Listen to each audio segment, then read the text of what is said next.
Bonjour Anne Hidalgo. Bonjour. Merci d'avoir accepté notre invitation ce matin. 2 ans après l'incendie, est-ce que le plus dur est fait ? Est-ce que le temps de la reconstruction est venu ? Oui, le temps de la reconstruction est venu. Je crois qu'on a tous eu très très peur. Cette nuit tragique est dans nos mémoires et a été un moment qui évidemment a ému la planète entière. Aujourd'hui, nous sommes vraiment dans la reconstruction. Ce fameux échafaudage provisoire a été démonté. On est sûr d'abord qu'elle va pouvoir être reconstruite, qu'on retrouvera cette cathédrale magnifique. Et je crois que c'est positif. C'est aussi tout le pays qui s'est mobilisé. Je pense à tous ces métiers d'art, à tous ces artisans, les pierres, les bois. C'est ce que dit le président de la République ce matin dans Le Parisien. Il dit que ces épisodes montrent la capacité de la France à se rassembler. Absolument. Et c'est, je crois, très très important de le souligner. Pour un monument qui est certes un édifice religieux, mais qui, bien au-delà de ça, je crois, est un monument, un bâtiment, une cathédrale avec laquelle chacune et chacun a une histoire, sa propre histoire. La concorde, y compris entre le président de la République et Anne Hidalgo, sur ce sujet-là. Heureusement, et ce n'est pas le seul sujet d'ailleurs sur lequel on arrive à travailler. Je pense que un sujet aussi important que Notre-Dame, mais beaucoup d'autres aussi, doivent permettre de travailler, même si au départ, on n'a pas toutes les mêmes idées. Et c'est comme ça que la démocratie doit vivre. 2024, réouverture, dit Roselyne Bachelot. 2024, réouverture, pour qui ? Pour les touristes, ce sera quand ? Ça, je ne peux pas donner de date, mais c'est vrai que 2024, c'était un cap d'ailleurs sur lequel on s'est entendu avec le président de la République. 2024, c'est l'accueil des Jeux Olympiques et Paralympiques. C'est sans doute le premier grand événement post-Covid mondial qui va réattirer beaucoup de visiteurs en France. Et il fallait qu'on soit au rendez-vous. On sera au rendez-vous. Je pense aussi, bien sûr, pour en discuter souvent avec Monseigneur Chauvet, qu'il y aura, mais ça c'est la partie religieuse, un accueil aussi des pèlerins. Mais pour les touristes, on ne peut pas proposer une date. C'est-à-dire qu'on se dit 2025, 2026. Il n'y a pas de visibilité sur la réouverture aux touristes ? D'abord, il y aura beaucoup de monde qui viendra dès 2024. Et c'est aussi pour ça que nous sommes en train de travailler. D'abord pour faire en sorte que le chantier, l'installation du chantier autour de Notre-Dame permettent quand même de découvrir le lieu, le monument. C'est ce qu'on a essayé de faire d'ailleurs dès l'année dernière. Depuis un an, nous avons travaillé sur ce parvis très ouvert. Et puis, bien sûr, il faudra faire en sorte que toutes celles et ceux... Vous savez, il y avait beaucoup de gens qui venaient pour quelques heures. Ils étaient de passage à Paris, ils avaient une escale, ils venaient... Plus de 12 millions de personnes par an qui venaient voir. Beaucoup rentraient, évidemment, dans la cathédrale, mais beaucoup voyaient aussi les abords. C'est pour ça que vous allez réaménager le parvis. Oui, alors qu'il ne sera... Le parvis appartient à la ville de Paris. C'est un sujet sur lequel vous avez lancé une grande consultation. Quelle est votre priorité pour ce chantier ? Est-ce qu'il va y avoir des grandes innovations architecturales ou est-ce que c'est d'être conforme à l'architecture de l'époque ? D'abord, le geste architectural, c'est Notre-Dame. Donc, on ne va pas ajouter un nouveau geste. C'est la cathédrale qu'il faut magnifier. Et il faut permettre justement que ces abords soient d'abord plus sympathiques, plus accueillants. On voit bien, ça manque quand même d'accueil des touristes, des gens qui viennent de très loin. On a une proposition qui est notamment de reprendre des parkings souterrains sous la cathédrale qui nous permettrait, ça serait absolument remarquable, de faire un accès par la Seine. On pourrait rentrer aussi par la Seine dans ce site et ensuite remonter en surface pour aller à la cathédrale. Et puis végétaliser aussi beaucoup. Bien sûr, pas le parvis de Notre-Dame qui doit, lui, être totalement ouvert pour que l'on voit cette belle cathédrale. Mais autour, les jardins doivent être aussi mieux travaillés et mis en valeur. 50 millions d'euros seront consacrés à la rénovation de ce parvis. Sur le budget de la ville de Paris. La Commission nationale du patrimoine et de l'architecture s'est prononcée pour une restauration à l'identique, avec du chêne et du plomb.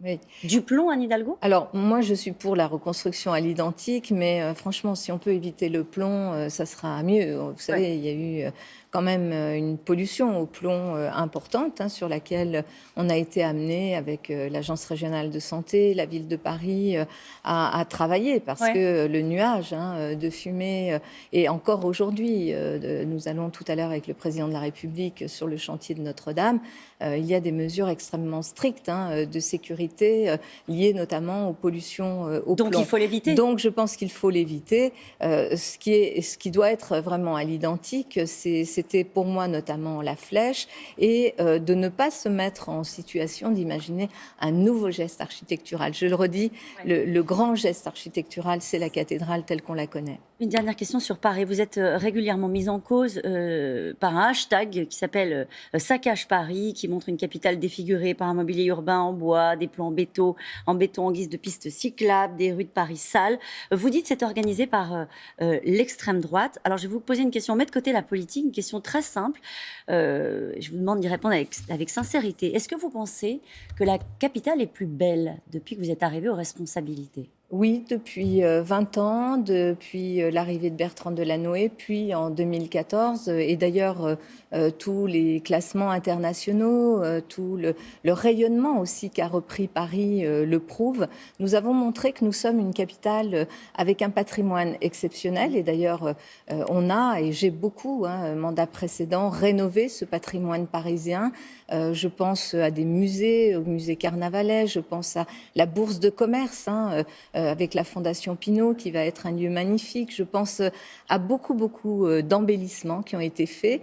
Et surtout, ce que nous avons su montrer ces dernières années, ça nous est reconnu vraiment à l'international aussi, et par les Parisiens, sinon je ne serais pas à nouveau maire, c'est que nous avons su conjuguer ce patrimoine et la modernité. Nous avons su en même temps être cette ville qui prend soin de ce qu'on nous a légué dans l'histoire, et en même temps qui est capable, oui, d'aller vers les pistes cyclables. Je regardais récemment un commentaire, notamment du secrétaire d'État au transport de Joe Biden, qui prenait Paris comme exemple, notamment sur la question des mobilités actives, piétons, vélos, en disant si Paris l'a fait, les grandes villes américaines peuvent le faire aussi. Ça ne vous affecte pas ?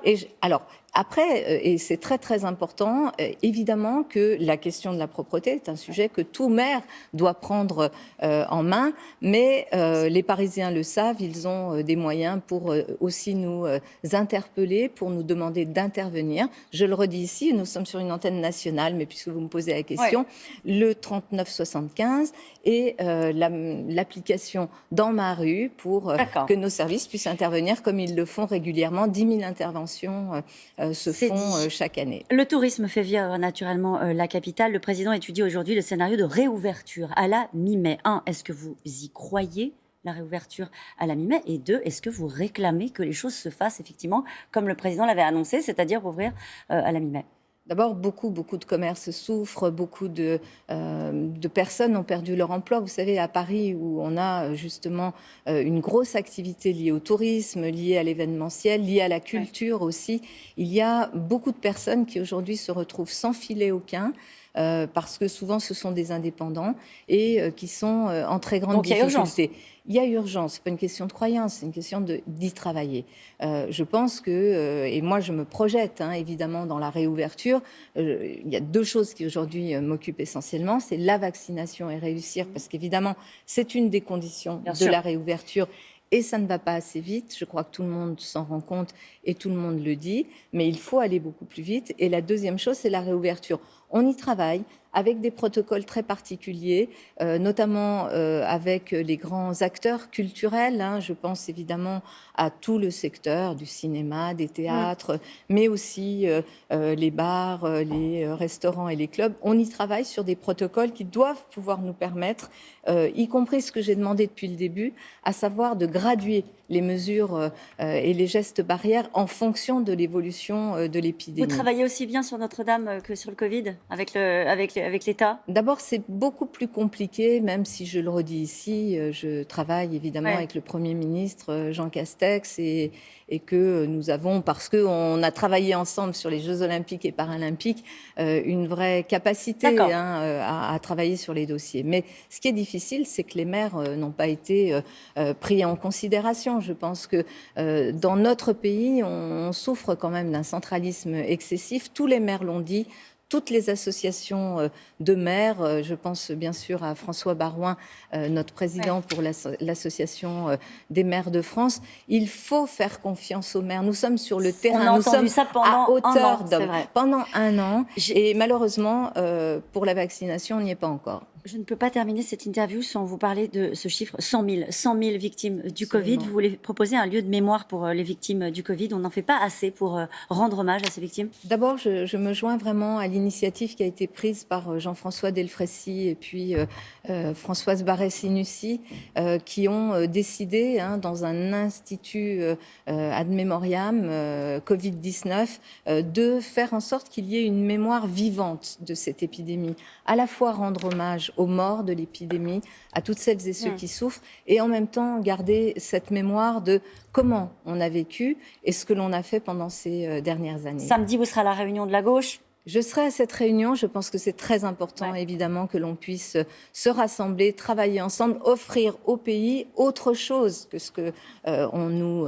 qu'un duel Emmanuel Macron et Marine Le Pen. Je pense qu'il faut d'urgence s'attaquer à la question des inégalités, d'urgence, évidemment, mettre en œuvre la transition écologique. C'est dit.